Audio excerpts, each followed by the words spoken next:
What is going on, guys? Jack here, and welcome back to episode number 113 of Park to Prem here with Tower Town. Today is the second upload of the day. If you missed the video earlier, a triple header. We've got another double header coming your way today. So get comfy, park your bum, go watch the previous episode if you haven't already. And, well, we are really getting into the crunch time in the season, folks. Not many games left now. Anyway, 7 games left of the year, which means we have played some matches since we were last here. We've played 4 in total to start the month of March. And, well, you can see, looking through them here, 4 matches played, 4 wins. One of these, a little more unexpected perhaps than the others. But the first of these results was a 2-0 win in the league against Brighton. We were playing them twice within the space of half a week. And in the first game, we came out 2-0 victors. Dylan Turnbull continuing with his fine goal-scoring form as of late, getting the first in this game. And then Maticevic getting his first ever senior goal in the Premier League. A special moment for the young Bosnian, a product of the academy, of course. And I'm kind of surprised it's taken him this long to get a goal this year. He really has come on leaps and bounds. He's still incredibly young. I'm pretty excited to see what this guy can become. Of course, as I mentioned, a product of the academy, which is always a big bonus as far as I'm concerned. And yeah, it was fantastic to see him get his first ever Premier League goal in this game. We then took them on in the FA Cup, a convincing win there, 5-2. Brighton being a team in a relegation fight we really should be beating, so that was expected. What was not expected was the match that followed. You're going to see the highlight here. Right at the start, you'll see it started in our own penalty area, this goal. They had a clear-cut chance in the 92nd minute. I thought we were destined to concede. We looped it forward, and Shvetsov did his thing. What a result this is, a 1-0 smash and grab at the Emirates. Yeah, huge result. We will take that. And great to see Shvetsov get some goals because, I mean, he's up now to 11 league goals for the season, which is very, very good. It's not quite Shvetsov levels, you know. I feel like there's been a standard set here and 11 falls a little short of it. That said, average rating is still very, very above average. It's just crazy. His previous years have been so good for Shvetsov that this year's almost a disappointment by comparison. Anyway, most recently, FA Cup quarter-final against West Ham, a team that we should be beating, and we did beat them. And Shvetsov got a hat-trick in this one, so maybe this is where he's turned a corner in our season. But in this game, we went 2 goals up. They actually missed a penalty within the first 10 minutes. It was at Morrigan with the save for us. Andrei Shvetsov then with a couple of tidy finishes. One of these looked really, really offside. I've been assured it wasn't, so I'm just going to trust that VAR did its thing. Unfortunately for us in the second half, they kind of started to mount a comeback. Kane Julien with the first, Sander Berg then with another. 2 real players getting goals for West Ham in this game. And it remained 2-2 until the 90th minute where we won a penalty. And while all eyes were on the Russian, they were staring at him. We were hoping that he was going to do his thing, and well, he went and got his hat-trick. 3-2 it finished, and that does mean we are now in the FA Cup semi-final, where, as you can see here, we've been drawn against Chelsea. So that will definitely be coming next episode. But for now, we're going to be doing a double header. We've got Everton and Tottenham to play. We're going to start with the Everton game here, and then in the little downtime between matches, we'll talk about our youth intake. And what's been going on there. In terms of team news for today's game, unfortunately for us, Lazarus is suspended. He's been a naughty boy, so that means Deacon is going to come in. Of course, on loan from Manchester United, a player who I brought in to be a backup right-back. He's made a handful of us starts as that backup right-back. He's going to get another opportunity today to show us what he's all about. Meanwhile, Leskinen is just carrying a little bit of an injury. Probably could chance him if I wanted to, but you know what? Let's be sensible. So yes, the 2 games we've got today are very important. If we just look at the league table, we're currently up in 4th. We're 1 point ahead of Liverpool, 6 points ahead of Tottenham, who we play in the second game today, and Everton, who we're kicking off today's episode against, are only 12 points behind us. So with 7 games left, they're going to fancy their chances to catch us. You know, the margins here really not that big. So we need some big performances today. I know by comparison, when you look at games against the likes of Everton and Tottenham, they don't perhaps look quite as important as the games that we've had in recent times against, you know, the teams above us in Manchester United and Liverpool. But these are very critical to how our season is going to play out. Looking at their team, they've got Marcus Rashford out on the left. He's got 2 goals in 11 appearances. How is he looking? I mean, he looks okay, doesn't he? I thought he was going to be really bad, actually, and his pace was going to have completely gone.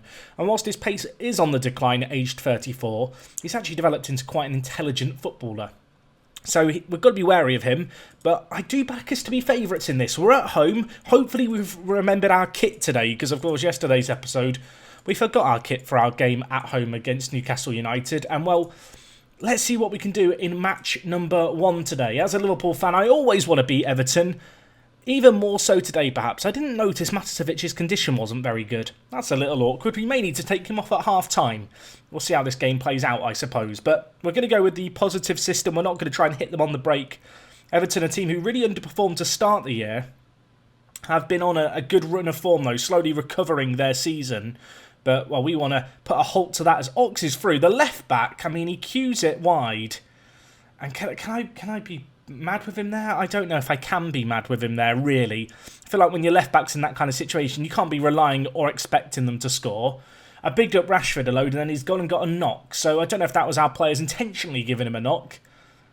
It is something that I have noticed. I think we do have the most yellow cards in the league. We're quite keen to get in possession of the ball. Matasevic whips in. Andre hits the woodwork. It's ended up in the back of the net. It was slide tackled by Shvetsov. He's been watching Dylan Turnbull slide tackles in training, and now he's getting in on it. 15 for him. Great to see Shvetsov getting another goal. That is now 3 matches in a row where he's scored. Matasevic with a Pogba-esque run-up for the free kick. Andre heads onto the woodwork. Shvetsov, the first to react, gets his big toe to it and punts it into the back of the net. And, well, I thought we were going to be ahead going into half-time, but we could be called into some defensive action here. Ball headed away by Deacon. Matasevic kind of gets it on his way. Shvetsov turns his man. Run, you little Russian. Can he square it? He can. Dylan, you've got to score that. He's missed it. He's missed it. I don't know how he's missed it, but he has missed it. It's 1-0 at the break. Let's not speak at that. I thought he'd scored. Right, I'm not far from pleased, boys. Only 1-0. Only 1-0. They've taken off Rashford. You know what? Let's take off Matasevic. I'm going to bring in Alvarez. But we need another goal here to be comfortable. I feel like that was the great chance against Turnbull as we launch a throw in. Deacon this time with it. Turnbull under it. But a Ronaldo getting underneath the ball. That's a great Brazilian regen name, Ronaldo. I'm just going to assume he's Brazilian. I'm now not going to check for fear of stereotyping, but anyone with the last name ending in Naldo is probably, I don't want to say certainty, but they are probably Brazilian. Anyway, they're bringing the ball forward here. Whipped him, Maggi heads it away, but we might still have a little bit more to do here. Lowell with it, lays it inside. Villa, can we get the ball off them? Of course we can. Andre to Turnbull. Could we get that second Shvetsov? He's through. Could he double his tally for the game? Of course he can. He's in confident mode. It's sky high his confidence right now. He's just scoring for fun. He's just scoring for fun. It's 2-0 here. What a performance in this first game. Andre winning back the ball. Not scared to put in a tackle despite being on a yellow card. Turnbull waits the pass to perfection. Could he get 2 hat-tricks in 2 games? That's what we're now wondering. He's surely got to be thinking about it. GCL on a booking scares me. Volta, do your thing. You know what? Leskin, we're going to bring you on for Andre, who, whilst, you know, he's been involved in the play, he's got an assist, and he kind of got a secondary assist for our second goal of the game. I don't trust him on a yellow card. Let's just be sensible. Let's just be sensible, shall we? 20 minutes left, and I mean, at 2-0, is it done? I don't know if it is done yet. I feel like we might need another. Shvetsov, I fancy you to get a hat-trick. Look at him go. Skips past his man. He's so confident he hits it. Oh, my word. That hit the post. I mean, this is a very good performance against one of our big rivals for Europe. Douglas on a booking. Don't do anything silly, Dougie. Please. Can't be dealing with that today. Ox launches it for Turnbull's underneath it. He hits it on the volley. Ronaldo turns it round the post. I mean, this could have been another magical 3-0. It's 3 is the magic number, they say. That's how the song goes, right? I don't know if the phrase predates the song, that 3 is a magic number, but we've had lots of 3-0s this year. I would fancy another one if we could. I'm looking at you, Shvetsov, to get another goal in this game as Pulisic bringing the ball forward. On for Rashford. They've got a bit of a retirement home out on the wing. Oh, my word. Morrigan. Superb stop. As I'm dissing Pulisic, he actually has a pretty good effort on goal. Our keeper, though, to the rescue to try and retain the clean sheet, and Ibarra's going to head over. 5 minutes left. Is it done? I think it's done now with one last shouty shout. 3 minutes of added time. Time is just trickling away. It's gone. Not quite the magical result we wanted, but 2-0, nevertheless, a superb little performance. Very happy with that, boys. Very, very, very happy with that. Shvetsov, I think, claimed man of the match. Of course he did. He got 2 goals to his name. He's back, everyone. If we thought we'd lost him for a little while, but I feel like he's finding his groove. He's finding his feet, so to say. He's now scored in the last 3 matches. Kind of concerningly, he is the only player of ours to score in the last 3 matches. Let's hope we can start to share the goals a little bit more. But with this game played, we're now looking ahead to a game against Tottenham. It's a Monday night football kickoff. I have no idea if it's on television. I feel like it probably is. Monday night football on TV. I wonder who will be, what current day footballer will have replaced Gary Neville and Jamie Carragher on the English broadcast for Monday night football. That's an interesting thought, isn't it? I've been looking at a few different players to potentially sign, everyone. I know. One player I'm looking at is Maella here, who I quite like the look of. He's 16 years old. He plays for Torino. He's one of those players who's kind of a jack of all trades, master of none. Now, they want like 8 million for him, which is quite a lot, but I do look at him, and with his potential and just how well-rounded he is, I'm tempted. I am tempted. He's quite a young 16-year-old as well. He's only 16 and a half. And there are some very big teams interested in him, which makes me more interested. Is that just me? I feel like if I notice big teams being interested in a player, it makes me more interested indirectly. Worth noting, by the way, I've not really acknowledged it.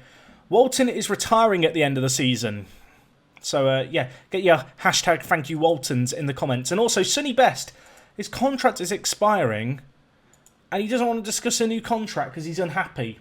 He's not happy about the testimonial. I really hope we had the league wrapped up by the final game of the year so I can at least give him one Premier League match. Just because then, even if he did leave the club at the end of his contract, I'd feel like he's completed his journey. You know, it'd be like putting a pin in it and saying, that was your career. You did it. You played a game in the Premier League. I don't know, I'd still like to get him on as a staff member, really. He's 31 now. Remember when this was a star player for us? Let's just, quick comparison, because it's funny to look at. Yeah. How far we've come. This is, it's like you versus the guy she tells you not to worry about. I delivered that meme terribly. If you don't know, you must know the meme. I realise that half of you are I want to say slightly older. I feel like most people know what a meme is now, but there is one where it's kind of you versus the guy she tells you not to worry about, and there's you who's kind of very weedy and, you know, scrawny, and then the guy she tells you not to worry about is really muscly. That's how I envisage it. I realise that this joke stops being funny when I just have to explain it, and especially because 90% of you know the joke I'm on about, that makes it even worse. Anyway, Maella is interested in talking to us. He had a few extra kind of requests, which I'm going to politely tell him to get rid of.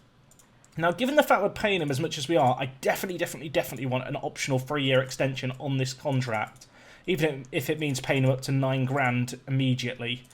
Okay, his demands weren't as unreasonable as I was expecting, although no yearly wage rise. Am I happy with that? I think I would be. I feel like 9 million's too much. I'm not going to confirm any kind of deal until further scouting's been done, because I don't think we have 100% knowledge yet. No, we have 81%. It's always worth noting that even if you have all the attributes unmasked, until a player has 100% knowledge level, you could be in for nasty surprises. If you've ever had it where you sign a player and then they turn up and it says then that they're injury prone or that they're inconsistent, it's because you didn't fully scout them. It's not something that's just appeared. You can see here, João Fernando is a player who I looked at when he was playing for Santos.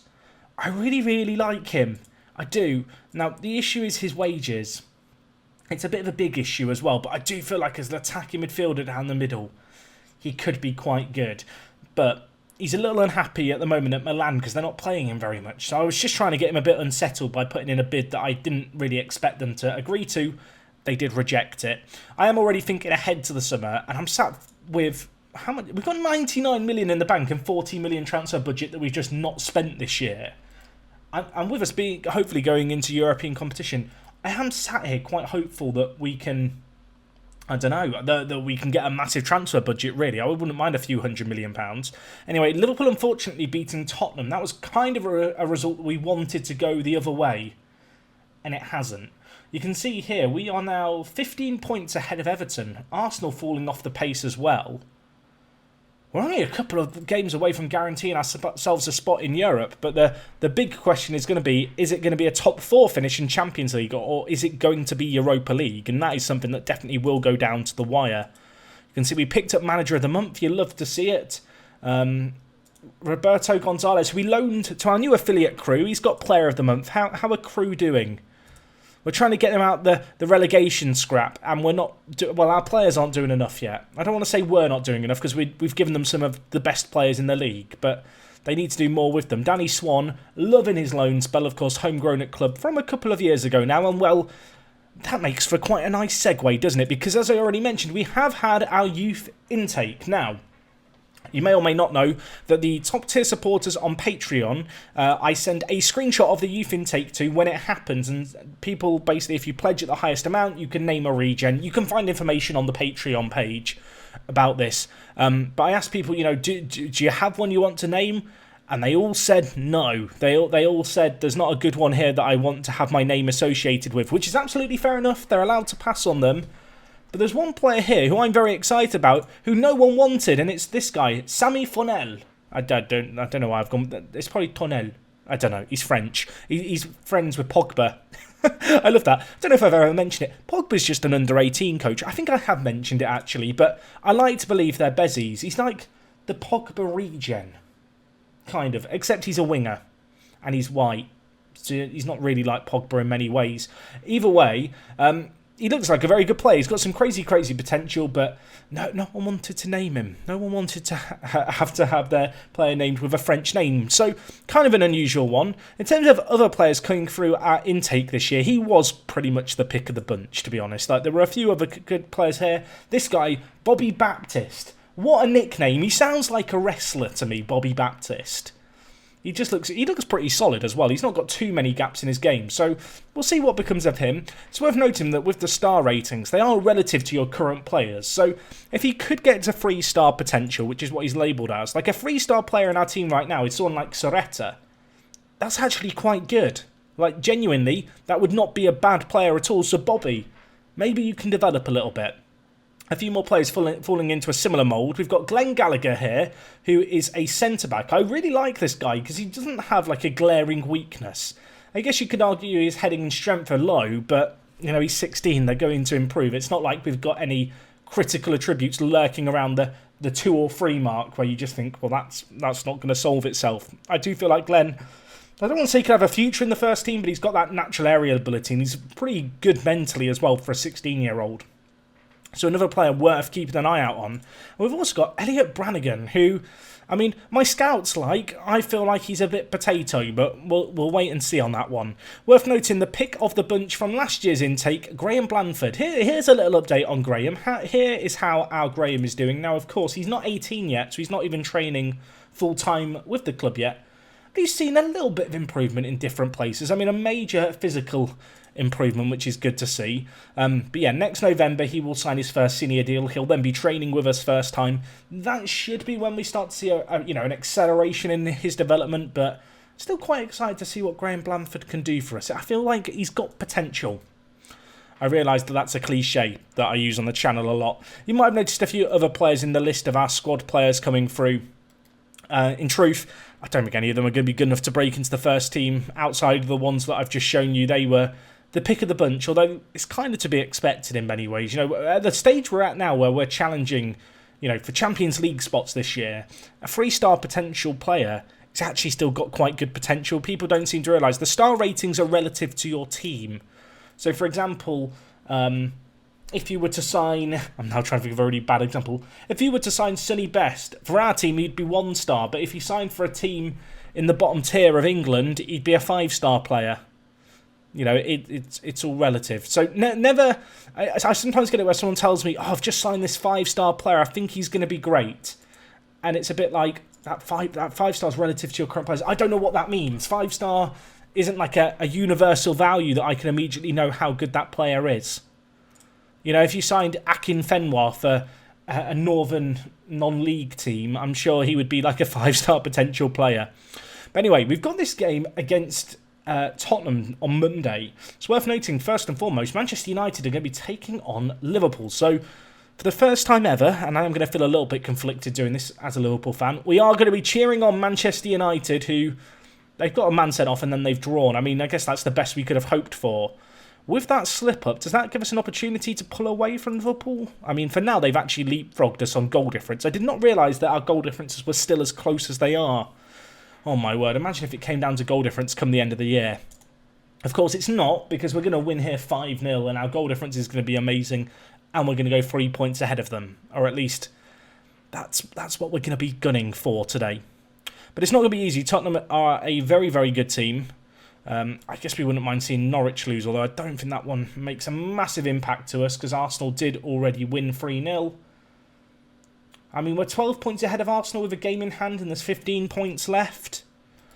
I don't want to say it, folks. I don't want to say it too loud. I think we've got a European spot next year. I don't want to prematurely celebrate, but I'm sat there with a calculator doing the maths. I think we've got a European spot. It feels a bit anticlimactic. I kind of want to celebrate somehow, but we don't really know exactly what we're celebrating yet because I feel like the difference between Europa League football and Champions League football it's quite a big difference, isn't it, really? Let's be real. Anyway, you can see here, Pep Linders is praising our fantastic work. Oh, thank you very much, mate. Thank you.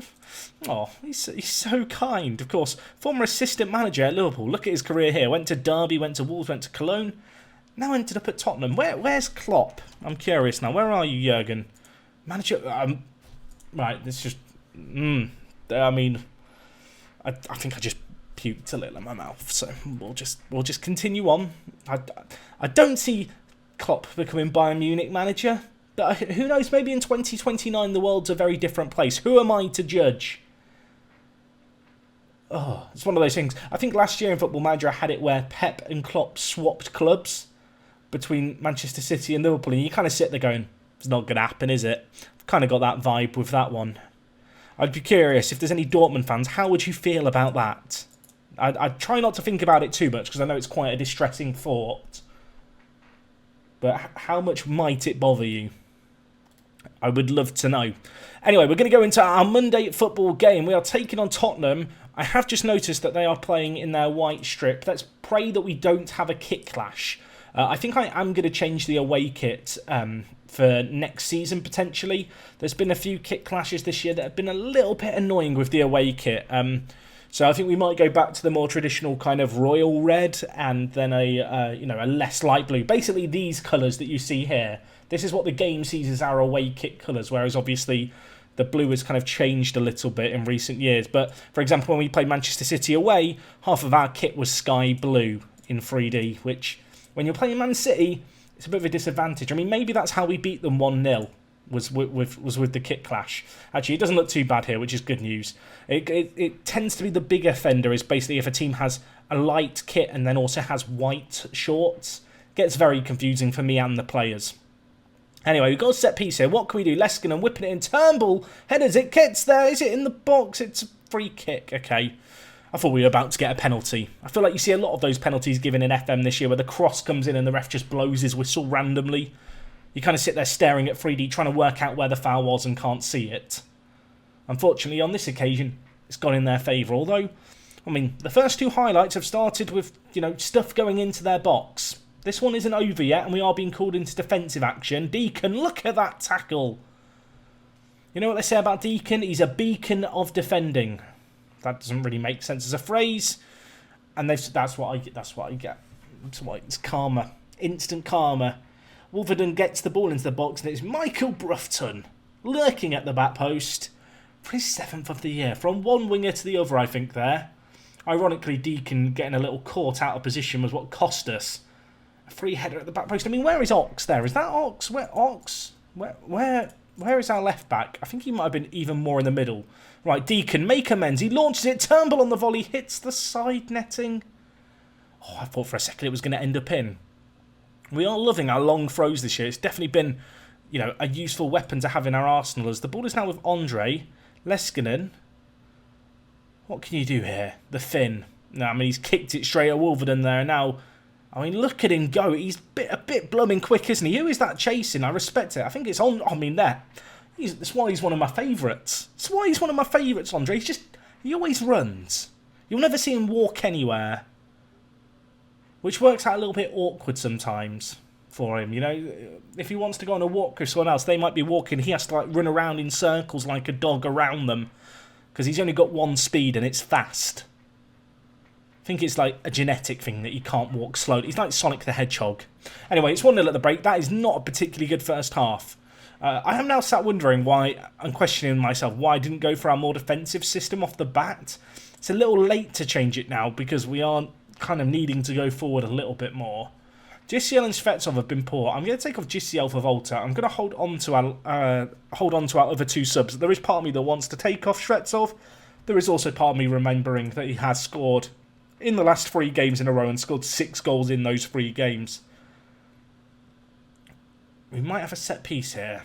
Leskinen under it. Temple at the near post. Maggi in the box. Who's it going to land to? Turnbull saved away by Gasparini. What an insane stop by the keeper.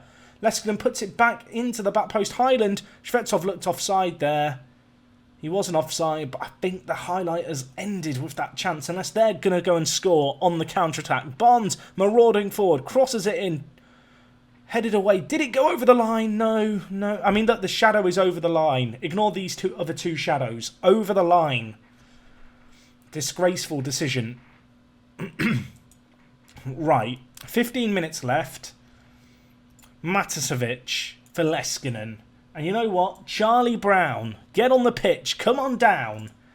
You're going to play as our advance forward today as we're called into defensive action. Barnes goes short to Todibo. Back with the number 4 here. Ball squared well to Cornell. A tackle though by Ox. And now could we counter? Volta on off the bench. What an insane pass. Please Turnbull, you wazzock. He doesn't even hit the target. He just smashes it over the crossbar in the one-on-one. And in a game that has been very, very even. Let's make no mistake. This has been a fiercely competitive game with both teams having chances. That's perhaps the best chance we're going to have. We've had 2 clear-cut chances and 4 half chances. We've just... I mean, if you don't score, you can't win. And they're sat here 1-0 up. And yes, their keeper's made some good saves and stuff, but we've just missed the chances that came our way in this game. We were pretty clinical against Everton, and it's all gone out the window here. Rossi now through, going to square it. Highland gets it away. Of course, we have now switched to more attacking, so I am anticipating us getting caught out defensively. Although Charlie, no! I thought he was going to score. Oh, all of our big boys have had chances this game. They've all missed them. What can you do, Matasevic? On off the bench, whips it near post, Gasparini. Oh, to hold on to it. It's going to finish 1-0 here. I don't know how we haven't won that. I don't know how we've not won that. We had the best chances of the game by an absolute country mile. And we ballsed them all up. And with that, we are now down in 5th with just 5 games left of the season. I'm a little unhappy. That is not good. In terms of when we'll be back next time, you can see here, it's a bit of a weird end to the year. What I think we're going to do is play Chelsea tomorrow. And then, I've got to do something about this end of season. Maybe we'll play Chelsea twice tomorrow. That might be a good shout. We'll do both games against Chelsea. And then if it's needed, we come back for some last day of the season drama against Arsenal. I think that makes the most sense. We've got Southampton and Swansea who are in 15th and 20th. I can't really just do the Chelsea game because we will have only played 1 game. So I'm thinking a double Chelsea sandwich tomorrow. We're not very good against Chelsea. We're not. I don't think we've ever beaten. Have we beaten them before? Let's have a quick look. Past meetings. Are the past meetings going to load here? I might have clicked a button that makes Football Manager angry here, and it's just going to take ages to load. But yes, I'm thinking a double Chelsea sandwich with a side of Arsenal potentially. We've beaten them once in the EFL Cup on penalties. It's not a particularly great record against them, is it? Well, we'll hope tomorrow that we've turned a corner and that we're suddenly going to start scoring a ton against them, I suppose. And, well, hopefully I will see you guys for that. But yes, I hope you've enjoyed today's episode. Shame about that second result. A good result against Everton, though. When we're back next time, we should be concluding the most of the season. I mean, we could be in the FA Cup final, I suppose. We could be locking down a Champions League spot as soon as the Chelsea game. But we could also be losing it and playing Arsenal in what ends up being a bit of a dead rubber match to end the year. But anyway, folks, that's going to wrap up everything from me today. Thank you so much for watching as always. Let me know what you made of our youth intake. What are your thoughts? I'm quite excited by Sammy here. Potential is the name of the game. It's a shame he's blooming inconsistent, though. I've only just noticed that. I don't feel like that was there before. I think that's because we're building up knowledge of him because he's only just signed for us. But, well, on that slightly saddening bombshell, we'll end things. Thank you for watching, as already said. I'll see you guys tomorrow. Chelsea sandwich coming your way. I'll see you another day. It's me, Jack, and I'm out.